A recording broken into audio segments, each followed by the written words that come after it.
Slip disc होता क्या है?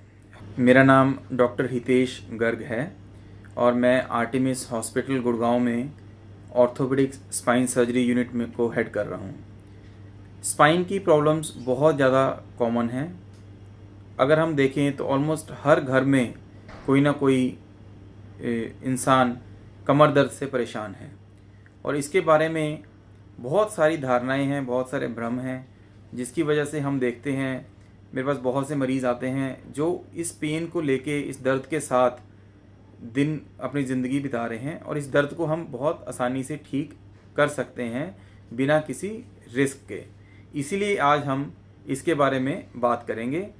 एक बहुत कॉमन आम बीमारी है जिसको बोलते हैं स्लिप डिस्क, कि डिस्क स्लिप हो गई है। स्लिप डिस्क होता क्या है? हमारी जो रीढ़ की हड्डी है, कमर है, ये इन मनकों की बनी होती है जो हड्डी के टुकड़े होते हैं। इनके बीच में ये डिस्क होती हैं जो शॉकर की तरह काम करती हैं।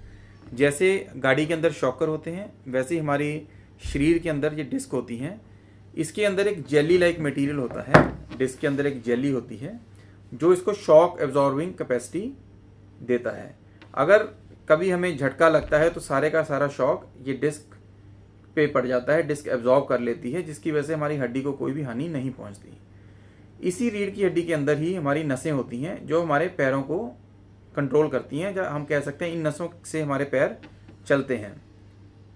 अब स्लिप डिस्क क्या होता है? कई बार क्या होता है, एकदम बहुत ज़ोर से झटका लगने से, जब भारी वजन उठाने से जो ये जेली है ये बाहर निकल आती है। ये डिस्क के अंदर जैसे टायर में पंक्चर हो जाता है, वैसे डिस्क के अंदर एक पंक्चर हो जाता है और ये सारी की सारी जेली इस तरह से बाहर निकल आती है। लेकिन क्योंकि रीढ़ की हड्डी के अंदर नसें होती हैं, ये जेली आके नसों के ऊपर बैठ जाती है और उस टाइम एकदम से बहुत ही ज़्यादा गंभीर तौर से दर्द उठता है कमर के अंदर, और जहाँ जहाँ ये नस जाती है वहाँ वहाँ पैर के अंदर बहुत ज़ोर से दर्द होता है। उस टाइम दर्द कई बार इतना ज़्यादा होता है, मरीज़ को लगता है कि मरीज़ उठ भी नहीं पाता और एकदम गिर जाता है। हम आमतौर पे देखते हैं कि एक बार मरीज़ को स्लिप डिस्क हो जाता है तो मरीज़ के दिमाग पे बहुत ज़्यादा असर पड़ता है, क्योंकि आम तौर पे ये धारणा है कि एक बार डिस्क स्लिप हो गई तो अब तो बिस्तर पे ही रहना पड़ेगा। क्योंकि अगर हम आज से 20-30 साल पीछे चले जाएं, 20-30 साल पहले जब भी स्लिप डिस्क होती थी हम मरीज़ को बिस्तर पे लेटा दिया करते थे। हम बोलते थे कि अभी आप 3 महीने रेस्ट करो। अब 3 महीने में काफ़ी मरीज़ ठीक हो जाते थे, काफ़ी नहीं होते थे। आज भी मरीज़ हमसे पूछते हैं कि डॉक्टर साहब मेरे को स्लिप डिस्क हो गई थी तो मैं 3 महीने बिस्तर पे रहा, 3 महीने के बाद उठा लेकिन मेरा कमर का दर्द नहीं गया। आज मेडिकल साइंस इतनी एडवांस हो चुकी है कि हमें ये पता है कि अगर मरीज़ 3 महीने बिस्तर पे लेट जाता है तो उसकी मांसपेशियां कमज़ोर हो जाती हैं, और एक बार मांसपेशियां अगर कमज़ोर हो जाती हैं तो उसका फिर इलाज करना बड़ा मुश्किल हो जाता है, क्योंकि मांसपेशियां कमज़ोर होने से ना तो उसका कोई ऑपरेशन से इलाज होता है और ना ही उसकी कोई दवाई होती है। उसके लिए मरीज़ को बहुत ज़्यादा कसरत करनी पड़ती है। इसलिए आज ये पुराने तरीके का इलाज हम नहीं करते हैं। हम उल्टा पेशेंट को बोलते हैं कि हम दर्द की दवाई देते हैं और मरीज़ को बोलते हैं कि आप 48 घंटे से 72 घंटे लेट के रहिए। इतने में आम तौर पे दर्द ठीक हो जाता है और उसके बाद हम मरीज़ को बोलते हैं कि आप फिजियोथेरेपी कराइए और दर्द की दवा लेके आप चलिए ताकि आपकी मांसपेशियां कमज़ोर ना हों। अब दूसरा सवाल ये आता है कि डॉक्टर साहब मेरे को कई लोगों ने बताया कि एक बार स्लिप डिस्क होगी, मेरे को तो एकदम ऑपरेशन कराना पड़ेगा, नहीं तो मेरा पाँव रुक जाएगा। ऐसा बिल्कुल भी नहीं है। 90% मरीज़ जो स्लिप डिस्क के होते हैं वो 3 महीने के अंदर अपने आप ठीक हो जाते हैं। उसमें किसी भी तरह के ऑपरेशन की ज़रूरत नहीं होती है। तो हर 100 मरीज़ जिनमें स्लिप डिस्क होती है उसमें से 90 मरीज़ शरीर अपने आप ठीक कर देता है। लेकिन 3 महीने में, ताकि पेशेंट को दर्द ना हो और उसकी मांसपेशियां कमज़ोर ना हो, इसके लिए हम उसको दवा देते हैं दर्द की, और साथ में फिजियोथेरेपी करके मांसपेशियों को मजबूत रखने के लिए बोलते हैं, ना कि इसलिए कि मरीज़ बिस्तर पे लेटा रहे। क्यों? क्योंकि अगर मरीज़ बिस्तर पे लेट गया तो उसकी मांसपेशियां बहुत कमज़ोर हो जाएंगी, और एक बार मांसपेशियां कमज़ोर हो गई तो फिर कमर का दर्द जाना मुश्किल है। तीसरा भ्रम लोगों में ये है कि डॉक्टर साहब हमने सुना है कि एक बार अगर हमने कमर का ऑपरेशन करा लिया उसके बाद तो हम बिस्तर से उठ ही नहीं पाएंगे। अब ये धारणा बहुत ही गलत है, क्योंकि पहली बात तो 100 में से 90 मरीजों को तो ऑपरेशन की ज़रूरत ही नहीं पड़ती। सिर्फ जो 10 मरीज़, जो 3 महीने के बाद जो 10 मरीज़ रह जाते हैं 100 में से, जिनका दर्द ठीक नहीं होता या जिनके पैर में कमज़ोरी आना शुरू हो जाती है, क्योंकि नस पे दबाव पड़ा हुआ है तो नस कमज़ोर पड़ना शुरू हो जाती है, सिर्फ उन मरीज़ों को ऑपरेशन की ज़रूरत पड़ती है। और ऑपरेशन इसलिए किया जाता है ताकि मरीज़ चल सके, ना कि इसलिए कि मरीज़ चल ना सके। तो हमसे मरीज़ पूछते हैं, डॉक्टर साहब अगर ऐसा है तो फिर ऐसी धारणा क्यों है, लोगों में ऐसा क्यों है कि भी रीढ़ की कमर का ऑपरेशन कराने के बाद मरीज़ का उठ नहीं पाएगा। तो उसमें भी हम आजकल मेडिकल साइंस बहुत एडवांस हो चुकी है, हम रोज़ ऑपरेशन करते हैं। हमारे 98 to 99% मरीज़ जो हैं वो ऑपरेशन से अगले दिन सुबह ही चल पड़ते हैं और तीसरे चौथे दिन बिल्कुल दर्द रहित होके यहाँ से जाते हैं।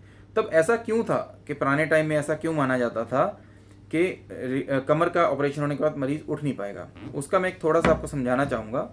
आजकल हम MRI तो करते ही हैं ये देखने के लिए कि स्लिप डिस्क है या नहीं है। एक्सरे का भी बहुत रोल है। एक्सरे में हम ये देखते हैं कि रीढ़ की हड्डी अगर हम सीधा देखें कि सीधी है या नहीं है, क्योंकि अगर हम रीढ़ की हड्डी को पीछे से देखें तो सीधी होनी चाहिए, और अगर हम साइड से देखें तो इसमें ये कर्व होनी चाहिए। और हम रीढ़ की हड्डी की मूवमेंट भी देखते हैं, जो नॉर्मल मूवमेंट है वो इस तरह से होती है, लेकिन कुछ मरीजों में डिस्क खराब होने की वजह से रीढ़ की हड्डी की मूवमेंट इस तरह होना शुरू हो जाती है।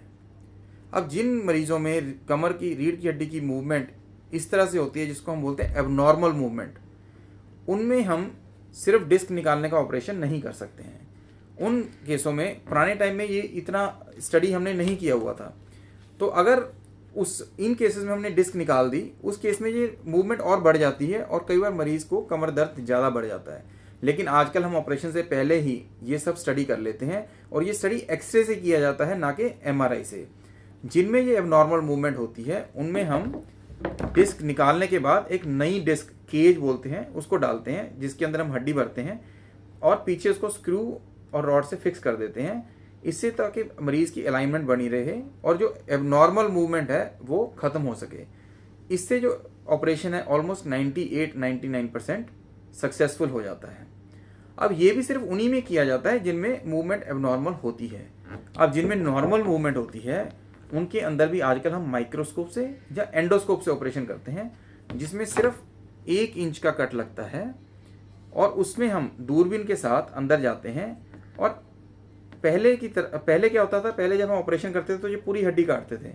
आजकल हम हड्डी नहीं काटते हैं, आजकल हम मरीज़ को ऐसे मोड़ लेते हैं और अंदर से नसों को माइक्रोस्कोप से देख के नसों को साइड में एक तरफ किया जाता है, जैसे ये है, इसमें ये डिस्क है, इस नस को ऐसे साइड में किया, और जो डिस्क का जो पोर्शन, जो जेली बाहर आई हुई है थोड़ा, सिर्फ उतना ही पोर्शन निकालते हैं ताकि ये नस फ्री हो जाए। अब इस ऑपरेशन में हमने कहीं पे भी मरीज़ की कमर को और नुकसान नहीं पहुंचाया, ना ही उसकी कोई मांसपेशियां कटी, ना ही उसकी कोई हड्डी कटी। जो डिस्क बाहर आई हुई है सिर्फ वही पीस जो नस को दबा रहा है उसको निकालते हैं। इससे मरीज 6 घंटे के अंदर अंदर पेन दर्द रहित हो जाता है और चल फिर सकता है। हम मरीज को उसी दिन या ज़्यादा से ज़्यादा अगले दिन अस्पताल से छुट्टी दे देते हैं। और जिनमें एबनॉर्मल मूवमेंट होती है उनमें हम फिक्सेशन करते हैं। अगर हम मरीज़ का ये अध्ययन करें, अगर हम देखें, पहले तो 90% मरीज़ों को ऑपरेशन की ज़रूरत नहीं पड़ती, उनको हम बिना ऑपरेशन के ही ठीक कर देते हैं। जो 10% रह जाते हैं उनमें हम स्टडी करते हैं मूवमेंट एबनॉर्मल तो नहीं है। अगर एबनॉर्मल मूवमेंट है तो ये फिक्सेशन वाला ऑपरेशन, और अगर नॉर्मल मूवमेंट है तो सिर्फ माइक्रोस्कोप से छोटा सा ऑपरेशन किया जाता है।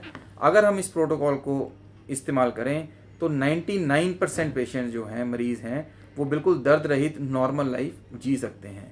तो इस वीडियो के ज़रिए मैं यही एक लोगों तक पहुंचाना चाहता हूं कि जो स्पाइन सर्जरी है इससे बिल्कुल डरना नहीं चाहिए। स्पाइन सर्जरी बिल्कुल सेफ़ हो चुकी है, इसके रिजल्ट्स बहुत अच्छे हैं। 90% मरीज़ों को स्पाइन सर्जरी की ज़रूरत नहीं पड़ती है। जो सिर्फ 5 से 10 मरीज़ों को ज़रूरत पड़ती है, उनमें 99% सक्सेसफुल हम रिजल्ट्स आज की डेट में दे सकते हैं।